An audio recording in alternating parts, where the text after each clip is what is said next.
Hi పిల్లలు, అరటికాయ fry చేసుకుందామా?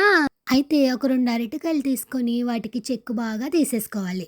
చెక్కు తీసిన అరటికాయల్ని ఉప్పు, పసుపు కలిపిన వాటర్‌లో ఏసామనుకోండి, త్వరగా నల్లపడకుండా ఉంటాయి. అయితే ఇప్పుడు అరటికాయలన్నీ కూడా గుండ్రంగా కోసుకోవాలి. అన్నీ సేమ్ సైజ్ ఉండేటట్టు చూసుకోండి. అయితే ఇప్పుడు ఒక ప్లేట్‌లోని ఒక స్పూన్ జీలకర్ర పొడి, ఒక స్పూన్ ధనియా పొడి, ఒక టీ స్పూన్ పసుపు, కొంచెం సాల్ట్ కూడా వేసుకోవాలి. వీటితో పాటుగా రుచికి తగ్గట్టుగా కారం వేసుకున్న తర్వాత కొంచెం నూనె కూడా వేసేసుకోవాలి ఈ టైంలోని. వీలైతే చిటికెడు గరం మసాలా కూడా యాడ్ చేసుకోండి. యాడ్ చేసి మొత్తం అంతా కలిసే విధంగా కలుపుకోవాలి. ఒక స్పూను బియ్యం పిండి కూడా యాడ్ చేసేసుకొని కలుపుకోండి.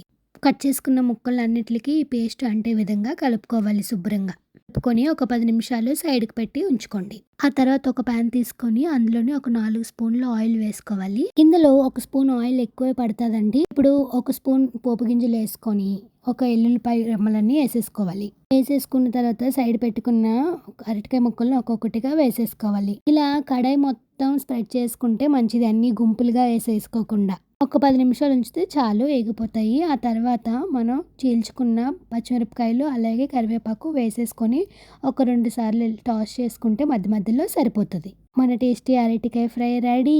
అంతే, మన సిరీస్‌లో పార్ట్ 4 అరటికాయ ఫ్రై.